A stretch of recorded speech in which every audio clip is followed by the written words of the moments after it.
Bang Azwan, sore hari ini wajahnya cerah sekali ya saya lihat. Didampingi oleh senior kita Pak Supradi. Mungkin sore hari ini bisa digambarkan Bang. Eh, ada apa nih? Ketemu Pati nih bersama bos Supradi. Baik, terima kasih. Tentu saya dengan Pak Dr. Supriyadi mungkin akan berbincang terkait dengan Puskampar ini. Ini agak kundang ganjing karena berbagai hal isu masuk sepatu dan segala macamnya. Dan kita berharap nanti dengan diskusi ini ada semacam solusi dari kita semua pelaku pers dan juga Pemkab saling bersinergi lah untuk bagaimana kita bisa mengkampar ini.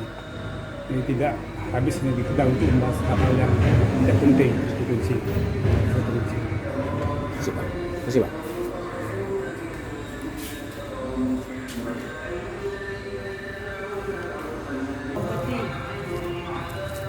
Bincang-bincang pers, bincang sore.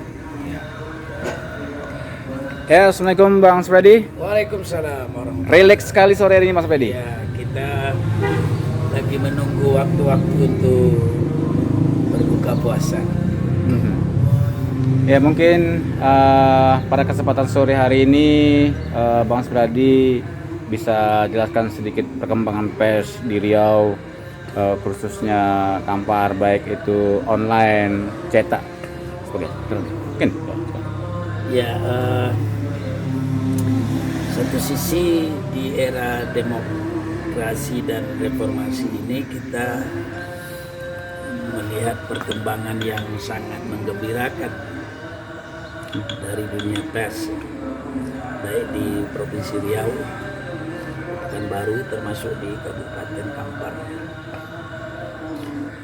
Nah, kalau kita memilah pers itu menurut undang-undang pers ada 3. Satu pers cetak,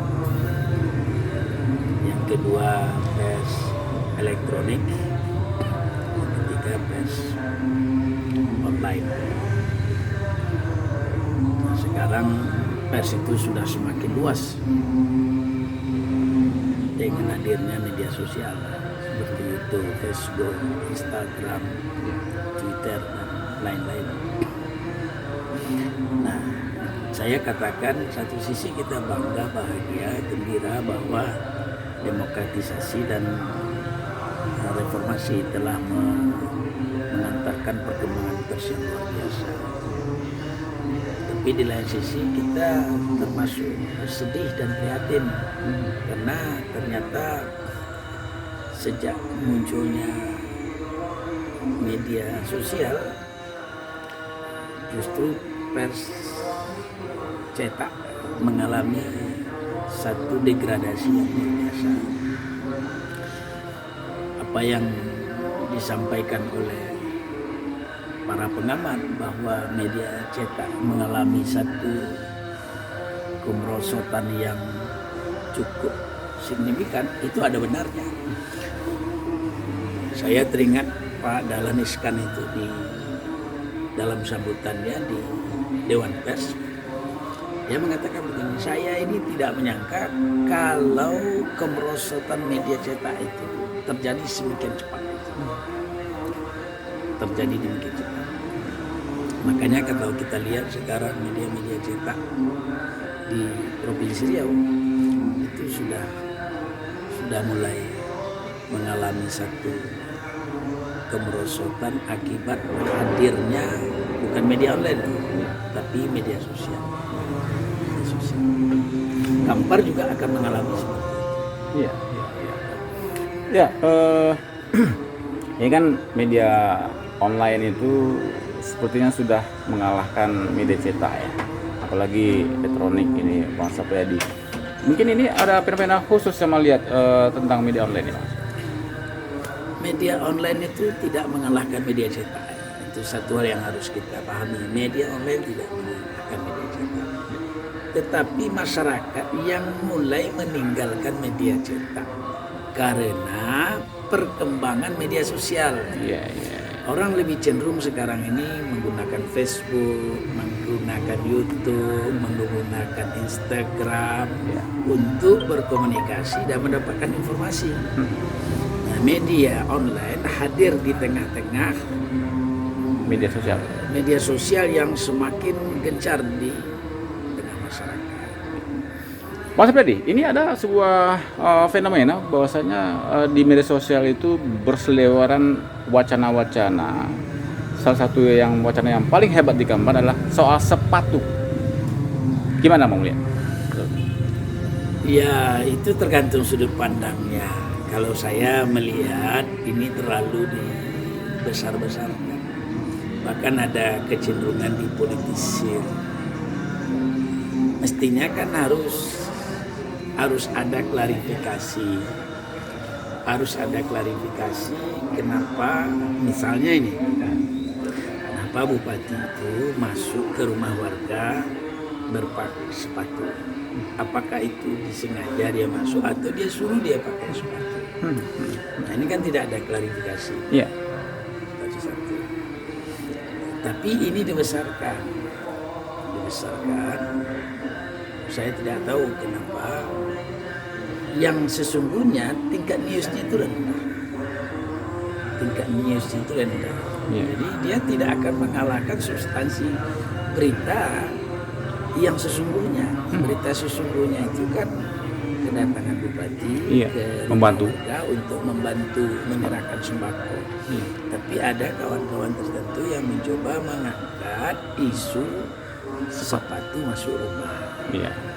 Ini tidak akan mengalahkan substansi kunjungan itu sendiri. Iya, klarifikasi tadi ini maksudnya dari pemerintah sendiri atau dari Diskominfo atau gimana nih? Atau dari media yang berita? Apanya? Klarifikasi tadi terkaitnya. Tidak adanya klarifikasi. Ya, klarifikasi itu kan mesti dilakukan oleh Diskominfo sebagai juru bicara pemerintah daerah. Bukan karena Diskominfo yang dituding di situ, itu tidak benar juga menuding Diskominfo. Apa hubungannya Diskominfo dengan sepatu?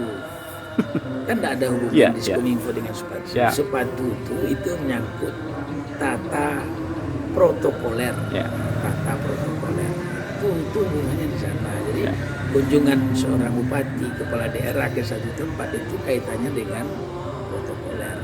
Nah, kemudian mungkin kaitannya ini kenapa Diskominfo, karena fotonya diambil oleh anggota staf Kominfo, lalu menerbitkan foto itu di web rilis ya, di web milik Diskominfo, kaitannya di situ. Tapi memang harusnya itu kemarin diklarifikasi oleh Diskominfo, diberikan hak jawab, dijelaskan oleh Diskominfo dalam bentuk hak jawab, mengklarifikasi itu kepada masyarakat bahwa kejadian sesungguhnya seperti itu. Tapi bagi masyarakat sendiri tidak terlalu akan menggoreng ya jika ada klarifikasi itu ya. Tidak terlalu interest lah. Iya. Dengan kasus sepatu. Ya, Bros Badi, ini tampaknya makin runyam ini. Soalnya ada 20 pengacara disiapkan oleh seorang Arizona. Saya tidak yakin itu seorang Arizona akan menyiapkan pengacara. Bisa-bisa ini berita balasan untuk memukul mental. Tidak yakin saya itu Arizona akan menyiapkan. Satu pengacara belum tentu bisa disiapkan, apalagi sampai 20. Oke, mungkin Mas Badi. Ini telah digoreng-goreng juga ini. Digoreng juga ya? Digoreng juga, ini sama dengan sepatu tadi. Jadi di sepatu digoreng, pengacara 20 pun digoreng. Memang 20 pengacara untuk apa? Yang mau dituntut siapa? Siapa yang mau dituntut? Media yang mau dituntut? Online-nya? Atau siapa? Tapi siapapun nanti untuk menuntut, saya siapkan diri menjadi saksi ahli. Oh gitu Bang? Saya siapkan diri jadi saksi ahli. Ya oke, di mumpuni ini belum puasa nih Bang, mau lebaran, mungkin ada harapan khusus apa terhadap media yang beritakan, terhadap Diskominfo, terhadap pemerintah kampar, dan masyarakat sebagai penikmat dari media sosial? Ya, saya ingatkan kawan-kawan media, tugas kita yang paling berat itu adalah mencerahkan masyarakat. Jadilah jarum yang mempersatukan yang sudah bercerai. Jangan menjadi gunting, menceraikan yang telah bersatu. Itu filosofi wartawan seperti itu.